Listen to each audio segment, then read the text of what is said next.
The sun-soaked sea glistened as the villagers of the newly built Athens, although it didn't have a name yet, laid the last stone for the last house. We've got all the houses. What should we build next? A school! Or a sports track? A temple! But who would we dedicate it to? Greetings, mortals. It is I, Athena, goddess of wisdom, and here to offer some to you. Dedicate your new temple to me. It's the smart thing to do. Greetings, mortals. It is I, Poseidon, god of the sea and of horses and Oh, Hello, Athena. Uncle, I was just congratulating these humble villagers on building a temple to me. I see no temple, but that hill would be a good spot for a temple. A temple to me. How about a contest, dear uncle? We each offer a gift, and they build the temple for the one who gives the best gift. Fine, although I see they have built no shops yet. Where do we get gifts from? We're gods, uncle. With magic. Oh, yeah. This is great. Either way, we get a gift from one of the most powerful gods. You mean terrible? Whoever we pick, we insult one of the most powerful gods. Oh, I hadn't thought of that. Let me think.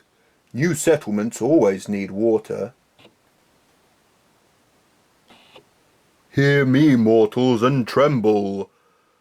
I, Poseidon, god of the sea and of horses, and especially seahorses, grant you a spring of water in this dry place.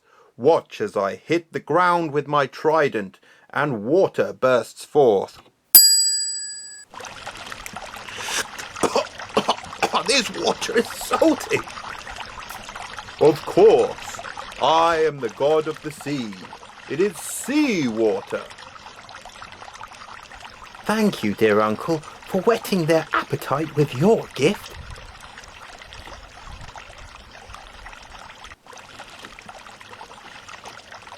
Citizens of future Athena Town. You can use that name.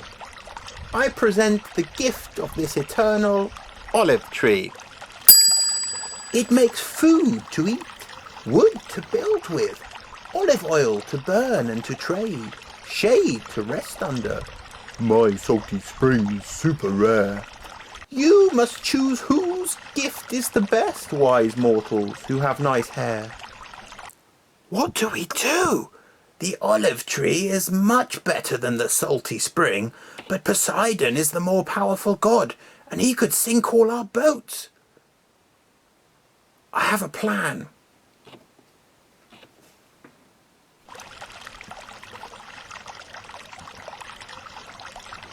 Most generous and forgiving gods.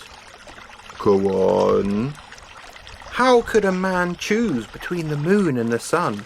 Both are mighty, and both are useful. We thank you for your kind gifts. The tree will help our city grow. Ha! And the spring will become a tourist attraction. Huh? We would like to take both gifts so kindly granted. Now, hang on. In exchange, we will of course build temples to you both. The first to Athena by her tree, the second to Poseidon by his salty spring. Since I clearly won, you should call your town Athena Town. Yeah, okay, that's fair. And it is a wise suggestion, wise goddess of wisdom, but many of our villagers can't read or write, and that's quite long. How about Athena's? Sounds like a mid-range restaurant. Athens, then. Great. Enjoy the salty spring. You're welcome. Did he actually think that was a good gift? I would hate to be his friend at Christmas. What's Christmas? No idea. We better get building if we have to make 2 temples now. From that day on, Athens grew its famous olives and delivered them by boat all over Greece. Athena and Poseidon were pleased, and Athens grew big enough that a certain evil King Minos noticed. But that's another story. The Athenians later built a bigger temple on the site to the goddess Athena. It's called the Parthenon. They used it as the city treasury as well, where they stored all their valuable things and money. The giant statue of Athena inside was really interesting because she was built with removable panels in her gold clothes, which could be taken off, melted down, and sold if the city was ever in great danger.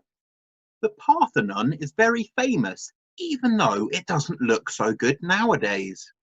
That's because not only is it almost 2,500 years old, but just over 300 years ago, it was partly blown up in an explosion due to a war.